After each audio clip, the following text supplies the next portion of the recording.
Today I am going to talk about dreams. Dreams are a subject that a lot of clients and my friends and my family, they bring up to me. They're like, Dawn, do you do dreams? Can you help me interpret this? They're like, or they'll have had a devastating or dramatic and incredibly disturbing dream, and they're like, do you think it's going to happen? More often than not, dreams are not premonitions. What they are is your subconscious trying to work through things that are happening in your life that are stressing you out, bringing them to the surface so that you can deal with that. You'll know these dreams because they are the vivid ones, the ones you remember the details from the night before. When you wake up, they're the ones you're telling your spouse about, your best friend about, calling your mom on the phone and being like, you won't believe this dream I had. That's what these dreams are. I had one of those dreams last night. And as I walk through my dream, you'll be able to see how some of what was occurring in the dream was actually relatable to my life as it is. For example, there was this gentleman in my dream.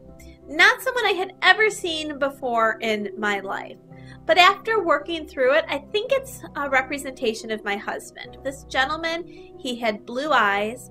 If it was someone I had a crush on, it would have been brown eyes, because I like my brown-eyed men. I love my husband, though, and so I see past the blue eyes. But this gentleman had these bright blue eyes. He had fair skin like my husband does. He had the 90s bowl cut hairdo, a little bit longer than what my husband's is right now. But my husband just got one of those cuts. And so when I saw it on this person, it's like, oh, that's a little bit longer than my husband's. That was literally what was running through my mind when I saw it. The gentleman in the dream had psoriasis. My husband has psoriasis, and there were a couple other features that my husband doesn't want me to talk about that this person had. So, and not down below.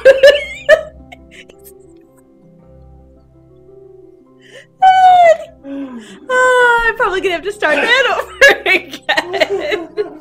But there was a lot of features that reminded me of my husband. And in retrospect, although he didn't look like my husband, the faces were completely different. The body types were completely different.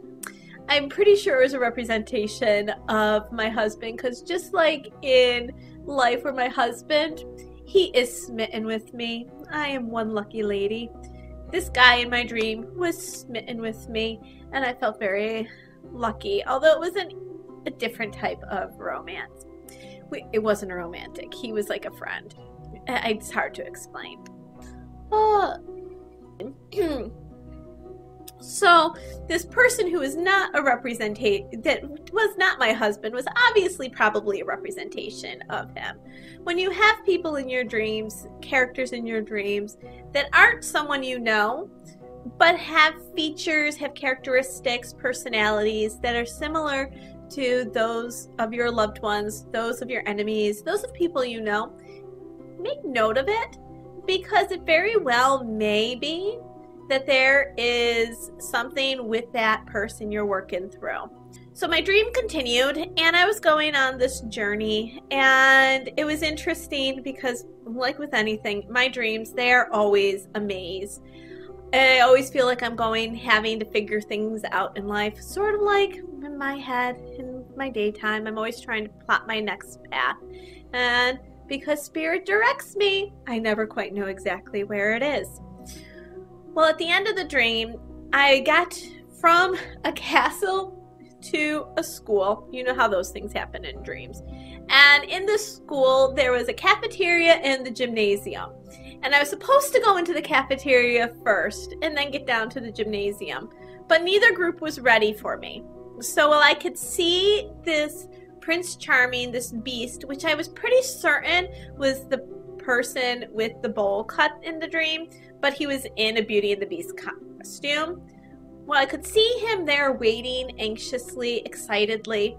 I got shuffled into the cafeteria and couldn't walk right down to gymnasium. And they were keeping me preoccupied, keeping me busy, and then I woke up. I never got to get to the gymnasium.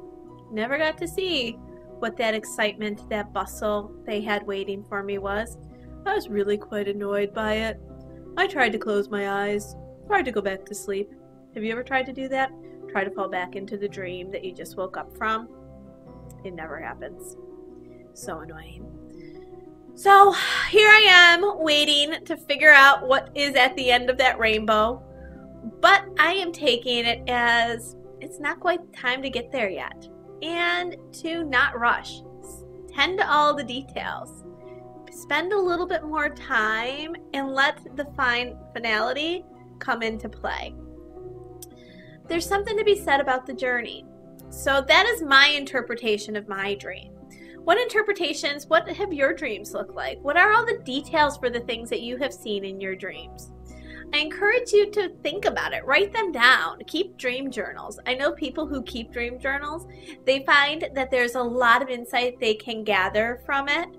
I have dreams when I'm stressed, when there's something I am really working out in my mind, when the muses are striking and trying to get me to go someplace next. That's when I get my dreams. You might get them more often. Write it down and pay attention to it. If you're not quite sure what it means, Google it. There's a lot of great sites out there that allow and break down the information. There's encyclopedias, dream journal encyclopedias. Amazing. That doesn't work for you? I know here at WillowLight, they have a monthly session where people talk about the dreams and they help you interpret it, see what it might mean. So bring a dream to one of those sessions and you might be inspired by what you find out. Well guys, that's it for today. Happy sleeping and dreaming. Share some of your dreams in the comments below. Maybe we'll be able to help figure them out where you haven't been able to. If you like my channel, please subscribe, and I will be talking to you tomorrow.